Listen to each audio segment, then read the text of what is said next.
बंगाल में फिर होगा चुनाव, बीजेपी ने की रीपोल की मांग। क्या ममता जीत रही है बंगाल?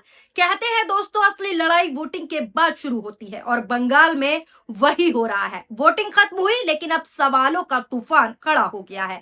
कहीं इलेक्ट्रॉनिक वोटिंग मशीन पर उंगलियां उठ रही हैं, तो कहीं चुनाव आयोग की निष्पक्षता पर सवाल। और इसी बीच एग्जिट पोल ने पूरी सियासत को पूरी तरीके से हिला कर रख दिया है। एक तरफ भारतीय जनता पार्टी रीपोल की मांग कर रही है, तो दूसरी तरफ टीएमसी जीत का दावा ठोक रही है। सवाल बड़ा है, क्या सच में बंगाल में फिर से चुनाव होगा, या ये हार के डर की सियासत है जो बीजेपी रीपोल की मांग करती नजर आ रही है। नमस्कार, मैं हूं फराह खान और आप देख रहे हैं पीआरबी। ये हेडलाइंस देखिए। पश्चिम बंगाल के कुछ बूथों पर दोबारा हो सकता है मतदान, ईवीएम पर लगे मिले थे टेप, चिपकाने वाले पदार्थ और इत्र। वेस्ट बंगाल वोटिंग ईवीएम पर टेप मिलने से हड़कंप, आयोग ने दिए रीपोल के निर्देश। बीजेपी की शिकायत पर बंगाल में ईसी का बड़ा एक्शन, जहां जहां ईवीएम पर टेप वहां दोबारा मतदान के आदेश। अगली हेडलाइंस पर भी नजर डालिए। West Bengal assembly election 2026, Bengal में इन जगहों पर दोबारा होगा मतदान। खुद राज्य के मुख्य निर्वाचन अधिकारी ने बताया क्यों उठाया जा रहा है ये कदम। अब समझ ही गए होंगे आप हेडलाइंस देख के कि बीजेपी ने रीपोल की मांग कर डाली है, जिसके बाद मुख्य निर्वाचन अधिकारी ने दोबारा मतदान होगा ये फैसला कर डाला है। आखिर ये फैसला कैसे हुआ, क्यों किया गया, इसकी जानकारी भी मैं आज आपको आसान भाषा में आगे वीडियो में समझा देती हूँ। दरअसल दोस्तों, मैं आपको बता दूं, भारतीय जनता पार्टी ने चुनाव आयोग को औपचारिक शिकायत देकर खुला दावा किया था कि कई बूथों पर इलेक्ट्रॉनिक वोटिंग मशीन में गंभीर गड़बड़ी हुई है। खासकर फाल्टा और डायमंड हार्बर सीटों को लेकर पार्टी ने बड़ा आरोप लगाया है। आरोप लगाया कि करीब 77 ईवीएम मशीनों में टेपरिंग के संकेत मिले हैं। 77 ईवीएम मशीनों में, जिनमें 32 फाल्टा और 29 डायमंड हार्बर क्षेत्र से जुड़ी बताई जा रही है। बीजेपी का कहना है कि इस तरह की घटनाएं लोकतांत्रिक प्रक्रिया को प्रभावित करती हैं और ऐसे में सिर्फ जांच नहीं बल्कि पूरे क्षेत्र में दोबारा मतदान कराया जाना चाहिए। यह बीजेपी ने मांग की। यही वजह है कि पार्टी अब खुलकर रीपोल की मांग कर रही है। मैंने आपको कल भी खबर दिखाई थी कि कैसे वोटिंग के दौरान बीजेपी की जो अमित मालवीय हैं, उन्होंने वीडियो शेयर करते हुए आरोप लगाया है। और वीडियो भी दिखाई थी मैंने आपको कि भाजपा नेता अमित मालवीय ने वीडियो शेयर की है। ये वीडियो भी आप स्क्रीन पर देख रहे हैं। इसी वीडियो को शेयर करते हुए आरोप लगाया कि कुछ पोलिंग बूथ पर इलेक्ट्रॉनिक वोटिंग मशीन में गड़बड़ी की है। अमित मालवीय ने एक वीडियो शेयर किया था। जो वीडियो शेयर किया था उसमें यह दावा किया गया था कि फाल्टा विधानसभा के एक पोलिंग बूथ पर ईवीएम में जो बीजेपी का निशान होता है ना, उसके आगे वाला जो हिस्सा होता है, जहां बटन होता है, उस हिस्से को ब्लॉक कर दिया गया है। ये अमित मालवीय ने आरोप लगाया था। उस पर टेपिंग कर दी गई है, ये कहा गया था। अब बड़ी खबर जो आ रही है, मैं आपको बता रही हूं, वो ये है कि बंगाल चुनाव आयुक्त का बड़ा बयान कि फाल्टा में आरोपों के बाद जहां जहां टेपिंग हुई वहां रीपोल का जो है बयान, वो संकेत दे दिया है। लेकिन इस पूरे मामले में चुनाव आयोग का रुख क्या है, यह भी उतना ही अहम माना जा रहा है। चुनाव आयोग ने इस विवाद पर प्रतिक्रिया देते हुए साफ कहा कि अगर किसी भी बूथ पर ईवीएम से छेड़छाड़ की पुष्टि होती है तो वहां दोबारा मतदान कराया जाएगा। लेकिन आयोग ने यह भी स्पष्ट किया है कि हर शिकायत की पूरी तफ्तीश से जांच होगी और बिना ठोस सबूतों के कोई बड़ा कदम नहीं उठाया जाएगा। यानी आयोग ने एक तरफ संभावना को जो है खुला रखा है, लेकिन दूसरी तरफ अगर प्रक्रिया देखें, अगर नियमों के अनुसार देखें, नियमों के दायरे में देखें,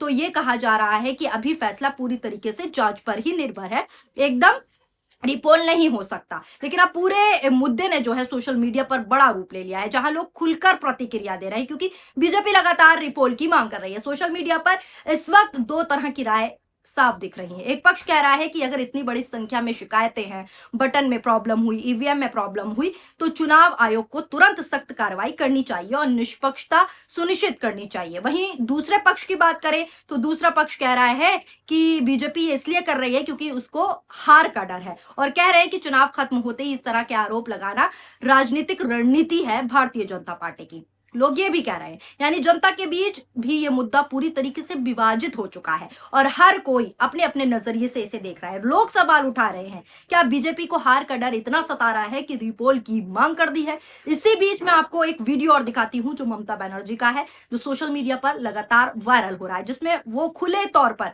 ये कहती हुई नजर आ रही है कि हमारे पास जो जानकारी है उसके अनुसार बंगाल में भाजपा हार रही है, हम 2/3 बहुमत से अपनी सरकार बनाने जा रहे हैं। ये खुला ऐलान, खुली खुले तौर पर बयान ममता बनर्जी दे रही हैं। नजर डालिए ममता बनर्जी की इस वीडियो पर। बंगाल से क्या रिपोर्ट है आपके पास? आस्ते आस्ते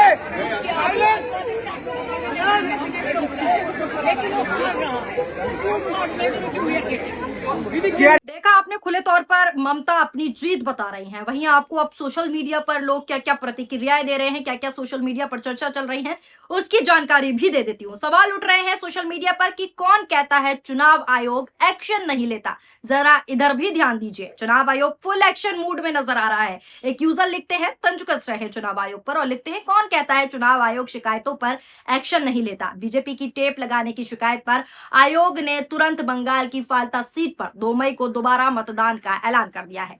ये वही सीट है जहां टीएमसी से जहांगीर उम्मीदवार और आईपीएस अजय पाल का धमकाने का वीडियो जो है वायरल हुआ था। यानी लोग ये भी सवाल उठा रहे हैं कि बीजेपी जहां पर शिकायत करती है एकदम चुनाव आयोग से, तो चुनाव आयोग एकदम रिपोल का फैसला ले लेता है और बयान दे देता है। लेकिन अगर विपक्ष कोई शिकायत करता है तो उस पर कोई एक्शन नहीं होता, बल्कि विपक्ष को ही वो शिकायत उल्टी पड़ जाती है। इस तरीके की प्रतिक्रियाएं सोशल मीडिया पर चल रही है और लोग चर्चा कर रहे हैं कि क्या जो टीएमसी आरोप लगाती है चुनाव आयोग की साठगांठ वाला वो सच है। ये लोग सवाल उठा रहे हैं। इसी बीच एग्जिट पोल ने इस पूरे विवाद को और ज्यादा हवा दे दी है। पीआरबी एग्जिट पोल के आंकड़े मैंने आपको बताए थे, एक बार फिर बता देती हूं, जिसमें टीएमसी को भारी बढ़त मिलती नजर आ रही है। अनुमान के मुताबिक बता दूं, टीएमसी करीब 220 सीटों पर आगे दिख रही है, जबकि बीजेपी 65 सीटों तक जो है सिमट सकती है और अन्य दलों को करीब 9 सीटें। यही आंकड़े हैं इस पूरे विवाद की असली वजह जो है माने जा रहे हैं, क्योंकि अगर ये नतीजे सच होते हैं तो बीजेपी के लिए यह बड़ा झटका साबित होगा और शायद इसी वजह से अभी से सवाल उठना शुरू हो गए हैं और लोग सवाल उठा रहे हैं क्या हार का डर है जो रिपोल की मांग उठ रही है। सिर्फ एक एग्जिट पोल नहीं बल्कि कई अन्य सर्वे भी इसी तरह की तस्वीर दिखा रहे हैं जिसमें ममता की जीत हो रही है। कई बड़े चैनलों के एग्जिट पोल में भी यही ट्रेंड सामने आया है, जहां टीएमसी को स्पष्ट बहुमत और बीजेपी को पीछे दिखाया गया है। यानी अलग अलग सोर्सेस से एक जैसी तस्वीर उभर रही है, ममता की प्रचंड जीत। और यही वजह है कि सियासी हलचल भी तेज हो गई है, क्योंकि जब आंकड़े एक ही दिशा में इशारा करते हैं तो राजनीतिक दल भी उसी हिसाब से अपनी रणनीति और बयानबाजी जो है तेज कर देते हैं। इसी बीच विपक्ष के बयान भी इस पूरे माहौल को और ज्यादा गरमा रहे हैं और ज्यादा गंभीर बनाया जा रहा है। इसी बीच अखिलेश यादव का बयान भी चर्चा में आ गया है, जिसमें उन्होंने साफ तौर पर कहा कि चुनाव खत्म होते ही सरकारें हिसाब किताब लगाने लगती हैं और महंगाई बढ़ाने की तैयारी करती हैं। इसी बयान को बीजेपी के खिलाफ जो है माहौल बनाने की कोशिश के तौर पर देखा जा रहा है और ये दिखाता है कि चुनाव खत्म होने के बाद भी राजनीतिक आरोप प्रत्यारोप का दौर थमने वाला नहीं है। चुनाव से पहले भी आरोप प्रत्यारोप थे और चुनाव के बाद भी आरोप प्रत्यारोप विपक्ष लगातार लगा रहा है बीजेपी पर। नजर डालिए अखिलेश यादव ने क्या कुछ भारतीय जनता पार्टी को लेकर कहा है। चुनाव खत्म होते ही आज की रात कल के बाद सरकार हिसाब किताब लगाने लगेगी किस किस चीज को महंगा करना है। महंगाई बढ़ने जा रही है और महंगाई तभी कम होगी जब बुरे दिन जाएंगे। फ्री पढ़ाई तभी होगी जब बुरे दिन जाएंगे। सुना आपने, ममता का बयान भी मैंने आपको सुनाया और अखिलेश यादव का भी, और किस तरीके के आरोप प्रत्यारोप जारी हैं वो भी बता रहे हैं। अब सवाल सबसे बड़ा यही है कि आगे क्या होगा और क्या सच में दोबारा चुनाव संभव है।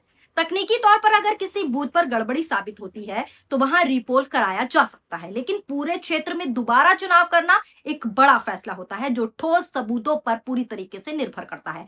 फिलहाल चुनाव आयोग जांच कर रही है और सभी की नजरें उसी पर टिकी हैं, लेकिन एक बात साफ है कि बंगाल का चुनाव भले ही खत्म हो गया हो लेकिन सियासत अभी खत्म नहीं हुई है। ईवीएम विवाद, एग्जिट पोल और राजनीतिक बयानबाजी, इन तीनों चीजों ने मिलकर ऐसा माहौल बना दिया है जहां हर दिन एक नई कहानी, एक नया नैरेटिव लगातार सामने आ रहा है। अब फैसला नतीजे करेंगे कि यह विवाद कितना बड़ा था और इसका असर सियासत पर कितना पड़ेगा। और जमीनी स्तर पर जो तस्वीरें निकल कर आई कल वोटिंग के समय, वो भी मैंने आपको दिखाई कि किस तरीके के दंगे फसाद हुए, किस तरीके की झड़पें हुई, किस तरीके की ईवीएम में गड़बड़ी की खबरें आई। टीएमसी बीजेपी पर आरोप लगा रही थी और बीजेपी टीएमसी पर आरोप लगा रही है। और आज जो खबर मैंने आपको दिखाई कि किस तरीके से रिपोलिंग की मांग है और चुनाव जो राज्य के चुनाव आयुक्त अधिकारी हैं उन्होंने रिपोल को कह दिया है, तो अब ये तो आने वाला वक्त ही बताएगा कि नतीजे क्या निकलते हैं। फिलहाल आपकी इस खबर को लेकर क्या राय है, और जो सोशल मीडिया पर चर्चाएं चल रही हैं कि चुनाव आयुक्त अधिकारी भी भारतीय जनता पार्टी से साठगांठ किए हुए हैं, क्या वाकई आपको लगता है ऐसा है? क्योंकि सोशल मीडिया पर ये चर्चाएं चल रही हैं। आपको क्या लगता है? नीचे कमेंट बॉक्स में अपनी प्रतिक्रियाएं जरूर बताइएगा और साथ ही ये भी बताइएगा कि आने वाली 4 मई को बंगाल में क्या होने वाला है, किसका खेल होने वाला है और कौन कौन गद्दी पे विराजमान होने वाला है। नमस्कार, धन्यवाद।